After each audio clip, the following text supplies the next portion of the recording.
الله الرحمن الرحيم وما قدر الله حق قدره إذ قالوا ما أنزل الله على بشر من شيء قل من أنزل الكتاب الذي جاء به موسى نورا وهدى للناس تجعلونه كراميسا تبدونها وتخفون كثيرا وأظلمتم ما لم تعلموا أنتم ولا آباؤكم قل الله ثم ذرهم في خوضهم يلعبون صدق الله العظيم وصدق رسوله النبي الأمين بلغ الهدى بكماله كشف الدجى بجماله حسنت جميع خصاله صلوا علیہ وآلہ. سائل نے جب بھی انہیں گھبرا کے پکارا ہے، آواز بھی آئی یہ شخص ہمارا ہے، اور ہے یوں تو گناہوں کی فہرست بڑی لیکن سرکار دو عالم کی رحمت کا سہارا ہے. اور وہ نعمت شاہی کو خاطر میں نہیں لاتے جن کا شاہد ہے باقی کتبوں کو گزارا. دو ثنا کے بعد رب العزت کا شکر ادا کرتے ہیں اس نے ہمیں اپنے حبیب صلی اللہ علیہ وآلہ وسلم کی خدمت و غلامی میں پیدا فرمایا. آج ہمارا نمبر 7 سورہ انعام آیت نمبر 91 سے ہم آغاز کر رہے ہیں. یہاں پہ اللہ تعالیٰ کو فرماتے ہیں وما قدر اللہ حق قدرہ، انہوں نے اللہ کی قدر نہیں کی جیسی قدر کرنا چاہیے تھی. یہ یہود و نصارہ کی طرف اشارہ ہے. انہوں نے اللہ کی قدر نہیں کی جس طرح اللہ کی قدر کرنی چاہیے تھی. اب سوال یہ پیدا ہوتا ہے کیا ہم نے کی اللہ کی قدر ہم نے کی؟ تو تھوڑا سا اور آسان کر دوں کہ قدر کیا ہے، اللہ کی قدر کرنے سے مراد کیا ہے؟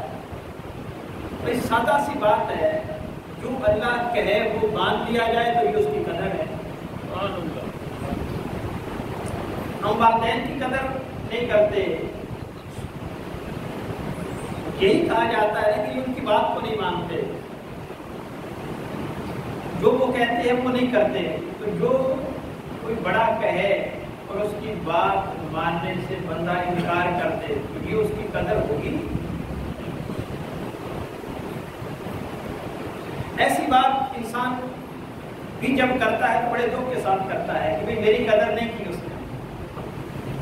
پر یہ آپ کی اسٹیج ہوتی ہے جب والدین کسی کو دکھ سنا رہے ہو کہ میری اولاد میری قدر نہیں کرتی، یہ آپ کی بات ہے، آپ کی اسٹیج ہے.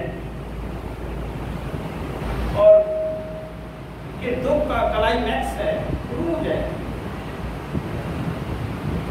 اللہ تعالیٰ مجبور کہہ رہے ہیں کہ وہ لوگ میری قدر نہیں کرتے تھے. گویا جو بات میں کہتا تھا وہ نہیں مانتے تھے. میرے ساتھ انہوں نے دوسروں کو شریک ٹھہرایا، میری بات ماننے سے انکار کیا، میرے رسولوں کی رسالت کا انکار کیا، میرے پیغام کو کما حق کو سمجھنے کے لیے تیار نہیں تھے، اس پر عمل کرنے کے لیے تیار نہیں تھے. میرے دین کو مذہب بنا دیا، محدود کر دیا. کچھ باتیں جو مطلب کی تھی وہ لے لی اور جن پہ مفاد نہیں تھا وہ چھوڑ دی، دنیاوی مفاد. تو دین کو محدود کر دیا. تو فرمایا میرے حبیب انہوں نے میری قدر نہیں کی جس طرح قدر کرنے کا حق تھا.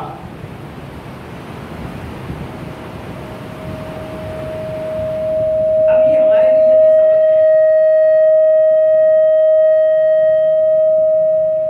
اگر اللہ ان کے ساتھ شکوہ کر سکتا ہے اور کر رہا ہے، ہمارے ساتھ نہیں کرے گا؟ ہمارے ساتھ اس کا شکوہ نہیں بنتا کہ ہم نے تمہیں سب سے افضل امت بنایا ہے، سب سے اعلیٰ نبی تمہارے اندر مبعوث کیا ہے، اس کے ذریعے سے بھی پھر بھی تم میری قدر نہیں کرتے؟ اللہ کی بات کو ماننے کے لیے ہم تیار نہیں ہیں، اللہ اس کے رسول کے احکامات سننے، ماننے، عمل کرنے کے لیے تیار نہیں ہے۔ یہ دور اللہ اور اس کے رسول کی ناقدری کا دور ہے۔ اللہ اور اس کے رسول نام نہاد ماڈل کے ساتھ نام لیوا ہیں، مطلب کی بات ہو تو مان لیتے ہیں اللہ کو، مطلب نکل جائے توجہ تک کرنے کو تیار۔ یہ بڑے دکھ کی بات ہے کہ انہوں نے میری قدر نہیں کی۔ گویا یہ کہا جا رہا ہے میرے حبیب میرے بندوں کو بتانا کہ تم میری قدر کرنا، انہوں نے نہیں۔ اس کا مطلب یہی ہے حضور سے جب یہ کہنا کہ انہوں نے میری قدر نہیں کی یہودیوں نے، لیکن بتایا گیا کہ میرے حبیب تم میری قدر کرنا، اپنے بندوں اپنے امتیوں سے میری قدر کروانا، ان کو بتانا کہ اللہ ہے اور وہ اکبر ہے، انہیں کہنا کہ وہ سبحان اللہ ہے، اللہ پاک ہے، انہیں کہنا کہ عظیم ہے، ساری حمد کے لائق ہے، اس کی بات کو مانا کرو، اس سے محبت کیا کرو۔ والذین آمنوا اشد حبا للہ، ایمان والے تو ہوتے ہی وہ ہیں جو ہر چیز سے بڑھ کے خدا سے محبت کرتے ہیں۔ فرمایا ان سے محبت کیا کرو۔ جن چیزوں کو اللہ ناپسند کرتا ہے ان کو چھوڑ دو، ولا تعتدوا، حد سے نہ بڑا کرو، ان اللہ یحب المعتدین، اللہ حد سے بڑھنے والوں کو پسند نہیں کرتا۔ اگر اس کی بات کو مانیں گے تو یہ اس کی قدر ہوگی۔ واللہ لا یحب کل کفار نثیم، ناشکری کرنے والے کو اللہ پسند نہیں کرتا۔ ناشکری کرنا چھوڑ دو، اگر ناشکری چھوڑو گے تو یہ اللہ کی قدر ہوگی۔ واللہ لا یحب الظالمین، اللہ ظالموں کو پسند نہیں کرتا، جو دوسروں کے ساتھ ظلم کرتے ہیں، زیادتی کرتے ہیں، ان کا حق کھاتے ہیں۔ اور اگر اللہ فرماتا ہے میرے بندوں کے ساتھ زیادتی کرو گے تو یہ میری قدر نہیں ہوگی۔ واللہ لا یحب المفسدین، فساد کرنے والوں سے اللہ پیار نہیں کرتا۔ معاشرے میں فساد نہ کرنا اور فساد نہ کرنا اللہ کی قدر کرنا۔ واللہ لا یحب المستکبرین، تکبر نہ کرنا، اللہ تکبر کرنے والوں کو پسند نہیں کرتا۔ ان اللہ لا یحب الفرحین، اترانے والے کو، شیخیاں بگاڑنے والے کو، خوشی میں آپے سے باہر ہو جانے والے کو اللہ پسند۔ تو یہ باتیں اللہ کو ناپسند ہیں، لہذا تم بھی ناپسند کرنا۔ ہمارا حال ماشاءاللہ یہ ہے، ہم مسجد میں آتے ہیں تو بڑے مومن بنتے ہیں، اللہ کے ہی ہوتے ہیں۔ تھوڑی سی بھی ادھر ادھر کو غلطی ہو جائے نا نماز میں تو ہم ٹوکتے ہیں بھئی یہ اللہ کی نافرمانی کے زمرے میں نہ چلا جائے۔ جیسے اللہ نے کہا منو ان ویسے کرو، گویا جیسے اس نے کہا نا نماز پڑھو اس کی حبیب نے ویسے کرو، تھوڑی سی بھی ادھر ادھر نہ ہو جائے۔ اور جب معاشرے میں جاتے ہیں سارا الٹ ہو جاتا ہے۔ اللہ فرماتا ہے سود نہ لو لیتے ہیں، رشوت نہ لو لیتے ہیں، نجائز منافع نہ کماؤ کماتے ہیں، کسی کا دھوکہ نہ دو دیتے ہیں، جھوٹ نہ بولو بولتے ہیں، گالی نہ دو دیتے ہیں۔ کوئی ایک بات بھی اللہ کی معاشرے میں بازار میں ہم ماننے کے لیے اللہ ماشاءاللہ تیار نہیں۔ وہاں کہاں گیا خدا؟ مسجد میں اللہ کو خدا مانتے ہیں اور جب مسجد سے باہر نکلتے ہیں تو پھر شیطان کو خدا سمجھ بیٹھتے۔ اب جیسے شیطان کہے گا ویسے کریں، پھر اس کی چلتی ہے ہمارے جسم پر، ہمارے پورے وجود پر شیطان کی منمانی چلتی ہے۔ جو شیطان چاہتا ہے وہ کرتے ہیں، اور ہمیں کوئی فورس کر دے کہ یہ بات نہیں کرنی تو ہم کہتے ہیں بس بھائی بس کرو بھائی، دنیا کی طرف وہ دنیا کے لیے ہم خدا کو چھوڑ دیتے ہیں۔ دنیا کی نام نہاد جھوٹی عزتوں کے لیے خدا سے تعلق توڑ لیتے ہیں. پھر یہ کہے گا نا اللہ انہوں نے میری قدر نہیں کی جیسے قدر کرنے کا حق. پھر اللہ کا گلہ بنتا ہے نا کہ میں نعمتیں دیتا ہوں, میں سارا کچھ دیتا ہوں. اللہ جل مجدہ کا ہونا اور آپ پر ایمان لانا یہ ہمیں بچائے ہوئے ہیں, یہ معاشرے کو بچائے ہوئے ہیں. اگر یہ دو خوف نکل جائیں لوگوں کے دلوں سے تو پتہ نہیں لوگ کیا کرنے لگ جائیں. ایک اللہ کا, دوسرا اللہ کے بندے. میں فلاں کام کرنا چاہتا تھا نہیں کر رہا, مجھے آپ سے ڈر لگتا ہے, اللہ سے ڈر لگتا ہے. اس وجہ سے لوگ تھوڑا سا پیچھے ہٹ جاتے ہیں. اور دوسری وجہ یہ ہوتی ہے کہ اگر اس کام کا لوگوں کو پتہ چل جائے گا تو لوگ کیا کہیں گے, یہ خوف ہوتا ہے اور لوگ نہیں کرتے. یہ دو چیزیں ہیں جن کی وجہ سے لوگ غلط کام کرنے سے کسی حد تک باز رہتے ہیں. اگر یہ دونوں خوف لوگوں کے دلوں سے نکل جائیں پھر معاشرے کی بے حالی کا حال ہے. کیا بنے گا یہاں پہ؟ تو ہمیں شکر ادا کرنا چاہیے کہ ہم اسی کو ماننے والے ہیں. ہمیں اس بات پر فخر کرنا چاہیے کہ ہم اللہ کے پیروکار, اور ہم پر اللہ کا بہت بڑا احسان ہے, اس نے ہمیں ماننے والوں میں بنا دیا. ہمارے اندر اس کا خوف ہے, اور جتنا جس کے دل میں خوف بڑھتا چلا جاتا ہے اتنا وہ اپنے آپ کو سنوارتا چلا جاتا ہے.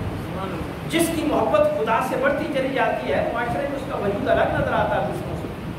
اس کا اٹھنا بیٹھنا الگ ہوتا ہے, اس کا چال چلن الگ ہوتا ہے, اس کی بول چال الگ ہوتی ہے, اس کا رویہ لوگوں کے ساتھ الگ ہوتا ہے. اس کی وجہ کیا ہے؟ اس کے دل میں خدا کی محبت اور خدا کا خوف پیدا ہو گیا ہے. اور اگر اس کا رویہ نہیں بدلا, کردار نہیں بدلا تو پھر سمجھ لینا چاہیے اس کے دل میں نہ اللہ کا خوف ہے نہ اس کی محبت ہے. یہ خشیت الہی اور محبت الہی لوگوں کی کردار کو بدل دیتی ہے. میں نے پہلے بھی وہ واقعہ سنایا, حضرت فضیل بن عیاض ڈاکو تھے, ڈاکہ زنی کرنے جا رہے تھے. تو رستے میں رات کا وقت تھا, کہیں سے گزرے تو کوئی قرآن کی تلاوت کر رہا تھا. اور جب وہ اس آیت پر پہنچا کہ الم یعن للذین آمنوا ان تخشع قلوبہم لذکر اللہ, کیا اب بھی وقت نہیں آیا کہ ایمان والوں کے دلوں میں اللہ کا خوف اور محبت پیدا ہو جائے؟ صاحب زبان تھے, ابھی کو سمجھتے تھے, قرآن جانتے تھے. وہ سنا, دل پہ اثر ہو گیا اور فوری کہتے باری تعالیٰ وقت آ گیا, جو ہو گیا اس کو معاف کر دے, آئندہ فضیل کبھی تیری نافرمانی نہیں کرے گی. زندگی بھر خدا کی نافرمانی, اس کی اطاعت میں وقت بس. تو یہ خشیت الہی جب تک پیدا نہیں ہوتی, محبت الہی جب تک پیدا نہیں ہوتی, انسان کا رویہ نہیں بدلتا. نہ بندہ اللہ کے ساتھ پیار نہیں کرتا تو وہ اللہ کے بندوں سے بھی پیار نہیں کرتا. اللہ کی مخلوق کے ساتھ بھی پیار تبھی ہو سکتا ہے جب خدا کا پیار دل میں موجود ہو. ورنہ یہ لڑائیاں, یہ جھگڑے اللہ کی مخلوق کے ساتھ یہ بنتے ہی نہیں جو ہمارے بنے ہوئے ہیں. یہ دھوکے, یہ جھوٹ بولنا, یہ وعدہ خلافیاں, یہ فساد, یہ ہر وقت عیب جوئی, یہ ہر وقت گلا, یہ ہر وقت غیبت, یہ ہر وقت ٹانگ کھینچنے کا رواج, یہ برا کہنے کا سسٹم, کلچر.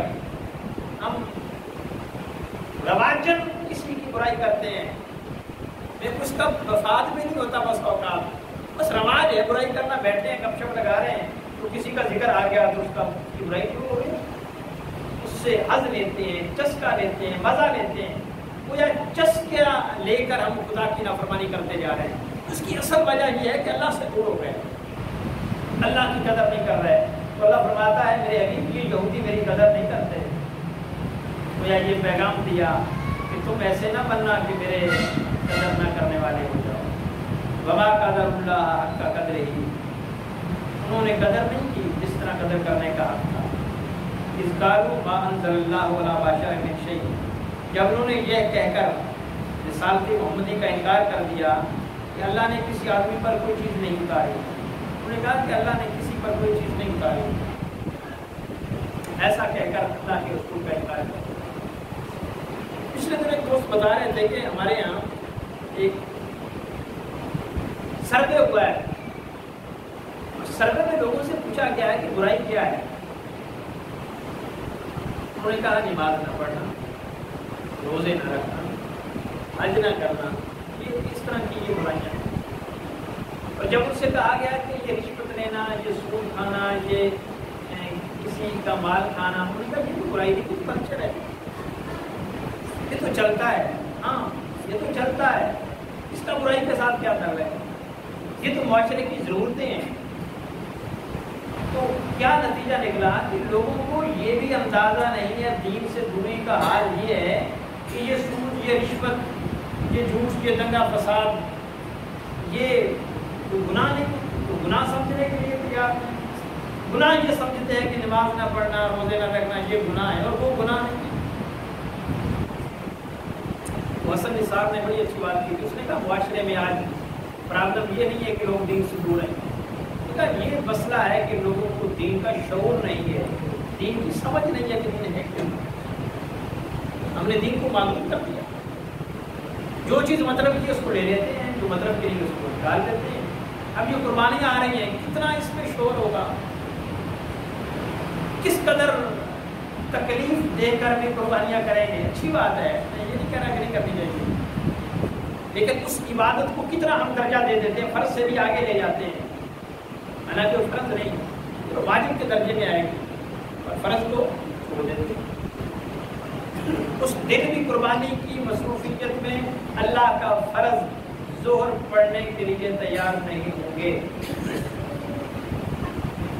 قربانی واجب کی خاطر فرض چھوڑ رہے ہیں، اور اس واجب کی خاطر کتنے لوگوں کا حق مارا، رشوت کے طور پر بکرے آ رہے ہیں، قربانی کے جانور آ رہے ہیں، بلیک میل کر کے آ رہے ہیں، اگر کہیں خریدنے گئے تو پیسے بھول گئے تو چلو اچھا ہوا، میری تو قربانی ہو گئی نا، وہاں دھوکہ کر کے آ رہے ہیں، جھوٹ بول کے آ رہے ہیں، جھوٹ بول کر جانور کی عمر بتا رہے ہیں، اس کو خرید رہے ہیں، یہ کیا ہے؟ اور پھر اتنے نقص نکالتے ہیں کہ بھائی وہ اگر کانا ہو گیا ہے، وہ کوئی اگر بھینگا ہو گیا یا لگڑا ہو گیا تو وہ قربانی نہیں، کوئی حرام کی کمائی سے خرید کر لا رہے ہو، وہ نقص نہیں نظر آتا؟ حرام کے پیسوں سے خرید کر لا رہے ہو، وہ نقص نہیں ہے؟ باقی جانور میں نقص ہے، اگر حرام کی کمائی سے آیا ہوا جانور لگ سکتا ہے تو پھر لگڑا بھی لگ سکتا ہے، یہ لگانے کے ہے نا، ہم سب ثواب کی مطمئن ہے کہ کھانا ہی ہے کسی کو، پھر یہ مسئلے کیوں پوچھے جاتے ہیں کہ سین تھوڑا ہے، فلاں ہے، فلاں ہے، فلاں ہے، کبھی یہ بھی پوچھا کہ میری دولت کے ذرائع یہ ہیں، آمدن کے ذرائع ایسے ہیں، اور اس سے بکرا لا رہا ہوں، یہ ہوگا کہ نہیں ہوگا؟ کاش حلال کی کمائی سے بکرا خریدتے، پھر دیکھتے کہ یہ قبول ہوتی ہے کہ نہیں، تو رواج ہے نا، اب تو یہ عبادت ہم رواج کے طور پر کر رہے ہیں، لیکن کہیں کہ چلو لوگ کرتے ہیں تو کیا کرنا ہے اس کا، تو گوشت ہی ہے، لوگوں کا حق مار کے اور غریبوں سے 2-2 4-4 روپے بٹور کے اکٹھے کر کے بکرا خریدا جائے، یہ کیا ہے؟ یہ تو مزاق ہے، یہ قدر ہے اللہ کی؟ تو خدا کے ساتھ بڑا مزاق ہو رہا ہے۔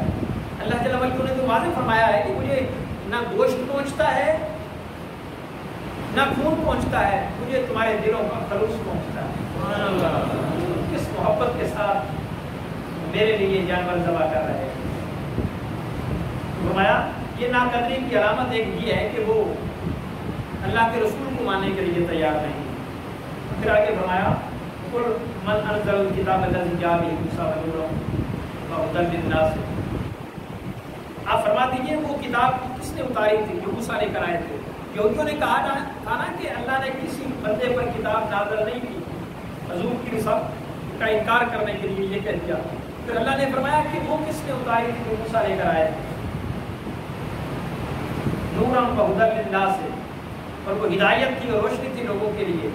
پھر تم نے کیا کیا؟ تجعلونہم کراتیس، تم نے اس کے کاغذ کے ٹکڑے ٹکڑے کر دیے، تبدونہا وتخفون کثیرا، بہت سے کاغذ چھپا لیتے تھے، بہت سے کاغذوں کو ظاہر کر دیتے تھے۔ وَعُلِّمْتُم مَا لَمْ تَعْلَمُوا وَأَنْتُمْ وَلَا آبَاؤُكُمْ قُلِ اللَّهُ، اور تمہیں وہ کچھ سکھایا گیا جو نہ تم جانتے تھے نہ تمہارے باپ دادا جانتے تھے۔ یہود کا طریقہ کیا تھا کہ کچھ چیزیں چھپا لیتے، کچھ چیزیں ظاہر کر دیتے تورات میں سے۔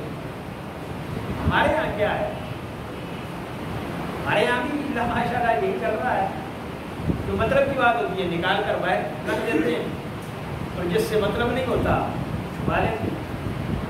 معاملات کی باتوں کو کبھی ہم نے ہائی لائٹ نہیں کیا، عبادات نماز روزے کو ہائی لائٹ کرتے ہیں کیونکہ اس میں کسی کا نقصان نہیں ہوتا، ہمارے مفادات پر ضرب نہیں لگتی۔ اس سے نماز کا بے شمار درس دیتے جائیں، کسی چور لفنگے ڈاکو کو کیا نقصان ہے اس کا تو نقصان تبھی ہوگا جب قرآن کا یہ فرمان اجاگر کریں گے کہ جھوٹے پر اللہ کی لعنت ہے، بددیانتی کرنے پر اللہ کی لعنت ہے، جو لوگوں کو حق مارتا ہے وہ ظالم، اس پر اللہ کی لعنت ہے۔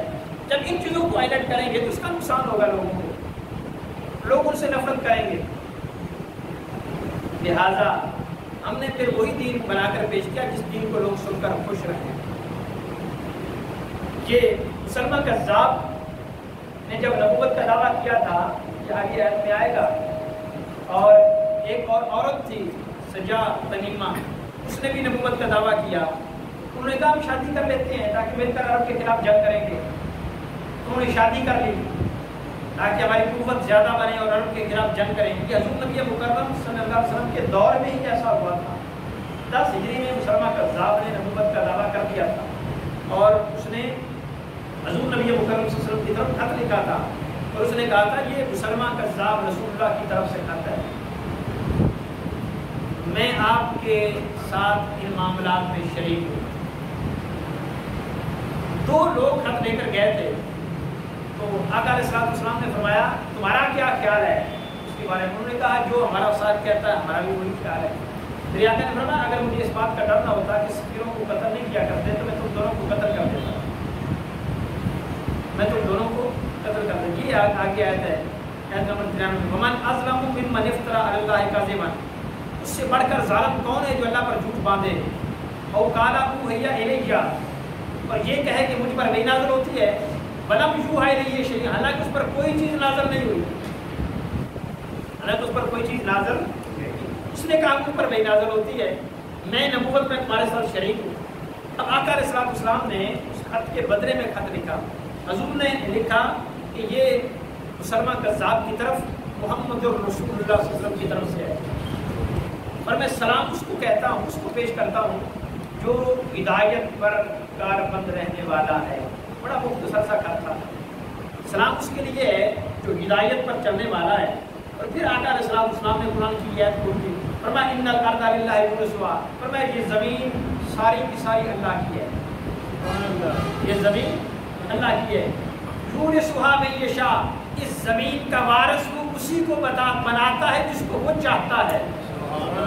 یہ ضرور اس کو لکھا جس کو وہ چاہتا ہے، من عبادی، اپنے بندوں میں سے، والعاقبۃ للمتقین، اور آخرت میں اچھا انجام متقی لوگوں کا ہے۔ یہ خط ان کو بھیج دیا، اور مسلمہ کذاب نے جب یہ دیکھا تو مایوس ہوا کہ مجھے محمد صلی اللہ علیہ وسلم نے اپنے ساتھ شریک نہیں کیا، بلکہ اس کا سلسلہ جاری رہا۔ پھر حضرت سیدنا صدیق اکبر رضی اللہ تعالیٰ عنہ کے دور میں خالد بن ولید کو لشکر دے کر آپ نے اس کے خلاف جنگ کی، مسلمانوں کے لشکر کو بھی بہت نقصان ہوا، لیکن وہ باعث جہنم ہوا۔ میں جو بات کرنے لگا تھا وہ یہ ہے کہ ان کے لوگوں نے ان سے کہا، بہت بڑی تعداد اس نے اپنے پیچھے لگا لی تھی، کیونکہ دور دور تک ابھی وہ اسلام کا صحیح معنوں میں پیغام نہیں پہنچا تھا، وہ تو ڈر کے مارے لوگ یا طاقت سے مغلوب ہو کر اسلام لے آئے تھے، ابھی وہ اسلام کی روحانیت ان کے اندر نہیں تھی، چاشنی نہیں تھی۔ تو انہوں نے کہا اپنے نبی سے، نام نہاد نبی سے، انہوں نے کہا کہ بھئی ایسا کر دیں آپ ہمارے لیے، ہم خوش ہو جائیں گے کہ آپ عشاء اور فجر کی نماز منسوخ کر دیں۔ اس نے آرڈیننس جاری کر دی، اس نے کہا عشاء بھی آج سے ختم ہے، فجر بھی ختم ہے، عشاء بھی ختم ہے، فجر بھی ختم کر دی۔ وہ بڑے خوش ہوئے، انہوں نے کہا ہمیں ایسا نبی چاہیے جو ہماری خواہش اور منشا پر عمل کرے۔ تو ہم تو یہ چاہتے ہیں نا کہ ہمیں دین ویسا چاہیے جو ہماری منشا کے مطابق ہو، جو ہماری منشا کے مطابق، جیسا ہم چاہیں ویسا ہو دین، ہم اس پر عمل کرنے کے لیے تیار ہیں۔ دین میں مشکلات نہیں برداشت کر سکتے، دین میں اپنے مفاد پر کاری ضرب لگتی ہے وہ لگانے کے لیے تیار عبادات کی حد تک دین ہمیں اچھا لگتا ہے، معاملات کی حد تک، معاشرے کی حد تک دین ہمیں اچھا ماشاء اللہ لگتا ہے۔ وہ چیز لوگ چاہتے ہیں۔ اللہ تعالیٰ نے فرمایا ہے نا کہ وما خلقت الجن والانس الا لیعبدون، ہم نے انسانوں اور جنوں کو پیدا ہی عبادت کے لیے کیا ہے۔ اب ایک سوال یہاں پیدا ہوتا ہے کہ اگر عبادت کے لیے پیدا کیا ہے، عبادت تو چار چیزیں ہیں۔ بڑی عبادت تو نماز ہے، نماز اگر 24 گھنٹے میں پڑھیں تو وہ 1 گھنٹہ لگے گا 5 نمازوں کا کم و بیش، باقی 23 گھنٹے کہاں گئے؟ روزہ بھی سال میں 1 مہینہ آتا ہے، 11 مہینے کہاں گئے؟ آج بھی زندگی میں 1 بار ہے، باقی ساری زندگی کہاں گئی؟ زکات بھی سال کے بعد دینی ہوتی ہے، باقی سال کدھر گیا؟ تو کہا گیا ہے کہ ہم نے عبادت کے لیے ہی پیدا کیا ہے۔ عبادت تو بڑی محدود ہے، 23 گھنٹے ہم پھر کیسے عبادت میں گزاریں؟ وہ تو 1 گھنٹہ خدا کی طرف سے ہم پر فرض کی گئی ہے، وہ 11 مہینے کیسے عبادت میں گزاریں؟ وہ تو 1 مہینہ روزوں کا فرض کیا گیا ہے۔ پھر سوچنا ہوگا کہ عبادت صرف ان چیزوں کا نام نہیں ہے، عبادت اپنے دامن میں بہت وسیع مفہوم رکھتی ہے۔ وہ کیا کہ بس مخلوق خدا کو تنگ نہ کیا جائے، یہی خدا کی عبادت ہے۔ باقی 23 گھنٹے جو حقوق العباد ہے، حقوق العباد ہے، بس اللہ کی مخلوق کو تنگ نہ کیا جائے، والدین کو تنگی نہ ہو، یہ خدا کی عبادت ہے۔ پڑوسی کو تنگ نہ کریں، یہ خدا کی عبادت ہے۔ رشتہ داروں کو تکلیف نہ پہنچائیں، یہ خدا کی عبادت ہے۔ کسی کا حق نہ ماریں، یہ خدا کی عبادت ہے۔ کسی کے ساتھ جھوٹ نہ بولیں، یہ خدا کی عبادت ہے۔ وعدہ خلافی نہ کریں، یہ خدا کی عبادت ہے۔ یہ سارے دنگے فساد فتنے اگر چھوڑ دیں تو ہمارے 23 گھنٹے خدا کی عبادت میں بسر ہو سکتے ہیں۔ حتیٰ کہ بچوں کو پکنک کے لیے لے کر جانا، یہ بھی خدا کی عبادت کے زمرے میں آتا ہے۔ میرے نبی مکرم کی سنت ہے، میرے آقا کندھوں پہ سوار کر کے حسن حسین کو بازار لے کر نہیں جایا کرتے تھے؟ بچوں کو بازار لے کر جانا یہ میرے نبی کی سنت نہیں ہے، کس لیے کوئی خاص شاپنگ کرنے کے لیے جاتے تھے کہ بچوں کو انجوائے کروانے کے لیے جاتے تھے میرے آقا علیہ السلام؟ تو یہ آقا کی سنت نہیں، بلکہ حضرت عبداللہ بن عباس کہتے ہیں میں نے دیکھا آقا علیہ السلام گھر میں نیچے فرش پر لیٹے ہوئے ہیں، اور لیٹنے کا انداز بھی ہے کہ ہاتھ نیچے ہیں، دونوں ٹانگیں بھی نیچے ہیں، جیسے گھوڑا نما بنتا ہے آدمی، ایسے لیٹے ہوئے ہیں، اور حسن حسین سے کہتے ہیں میرے اوپر سوار ہو جاؤ۔ اور پھر آقا دونوں ہاتھوں سے رینگتے ہیں اور کہتے ہیں تمہارا اونٹ کتنا اچھا ہے۔ تو ایسے کرنا بھی خدا کی عبادت ہے، بچوں کو ایسے خوش کرنا بھی خدا کی عبادت ہے، میرے نبی مکرم کی سنت ہے۔ تو عبادت بڑا وسیع معنی رکھتا ہے اپنے اندر، گویا جو آسان لفظوں میں یہ کہ کسی کو تنگ نہ کرنا۔ اگر اس بات پر آدمی عمل کر لیں کہ مجھ سے کسی کو تنگی نہ ہو، والدین ہو، پڑوسی ہو، معاشرے کے دیگر افراد ہو، میرے 23 گھنٹے اور میرے 11 مہینے بھی خدا کی عبادت میں گزر جاتے ہیں۔ اس لیے فرمایا ہے کہ ہم نے انسان کو اور جن کو پیدا ہی عبادت کے لیے کیا ہے۔ الخلق عیال اللہ، یہ ساری مخلوق میرا کنبہ ہے، اور تم میں سے سب سے زیادہ مجھے پیار اس سے ہے جو میری مخلوق سے پیار کرتا ہے۔ تو جب اللہ پیار کرے گا تو یہ خدا کی عبادت نہیں ہوگی، دعا ہے اللہ جل، اور پھر یہ اللہ کی قدر بھی ہوگی۔ اللہ فرماتا ہے میری انہوں نے قدر نہیں کی، وہ شکوہ کیا، تو یہ شکوے میں ایک پیغام ہے کہ میرے حبیب میرے بندوں کو بتا دینا کہ میری قدر کرنا، جو میں کہوں اس پر عمل کرو گے تو یہ خدا کی قدر ہوگی۔ دعا ہے اللہ جل مجدہ